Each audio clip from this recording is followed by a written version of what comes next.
I put upwards of 80 hours into Shin Megami Tensei V to 100% it when it came out back in 2021, and you know what? I'm gonna do it again.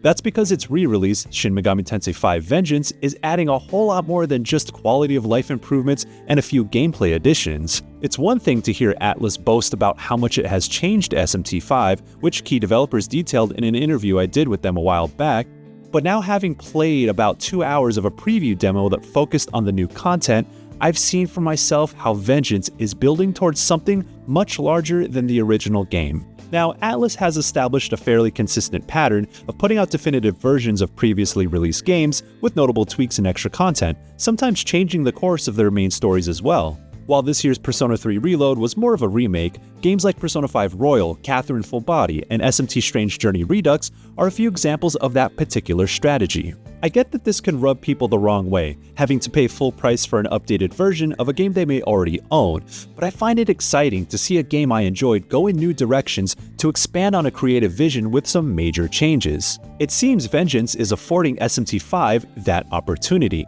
and in some respects, this might be more significant than Atlus's other director's cuts. As the subtitle would indicate, the narrative theme behind the new storyline is about revenge, which comes into sharper focus when the main story turns to the plot thread about bullying at your school.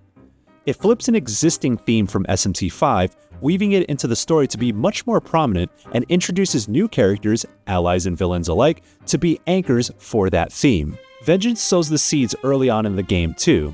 Although much of the game's first half will be quite similar to the original, it incorporates a few twists to fit the extra characters and new story events to set up its branching path.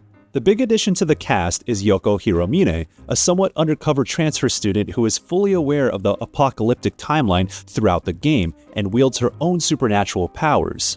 And she was part of nearly every story beat I saw. Having played through the original version, I could see how there are instances of her presence and dialogue being inserted in ways that don't require a complete rewrite of existing conversations.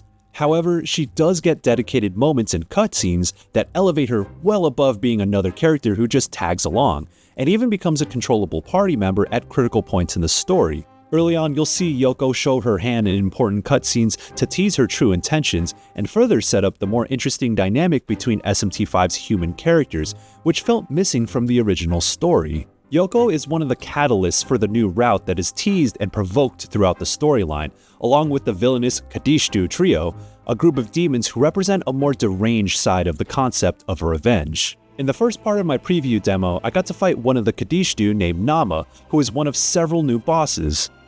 And with Nama having wonderful design, I'm definitely looking forward to seeing the rest of the group make their presence felt and embody the more twisted side of SMT.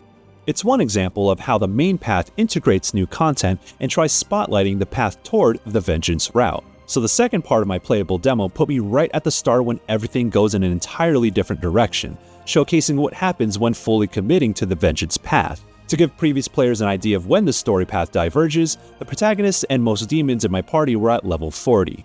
You'll enter a brand new region within DOT, the post-apocalyptic areas that make up the combat and exploration for SMT V, and has this heavenly ethereal vibe and looks to be as big as any of the other areas in the base game. While SMT V, and the series in general, reveled in the clash of grandiose ideologies between gods, angels, and demons, it's at this point when the moral ambiguity seems tossed aside.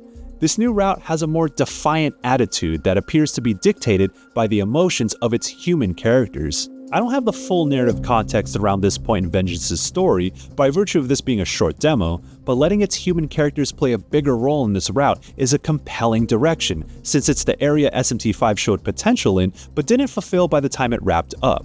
After getting hands-on, I now see how Yoko gets highlighted as a playable character, and she's as strong of a party member as any demon in the roster, and has this smug air about her I absolutely love. While she wields powerful fire and dark attack spells, the returning character, Tao, provides healing, buffs, and light magic as a party member as well.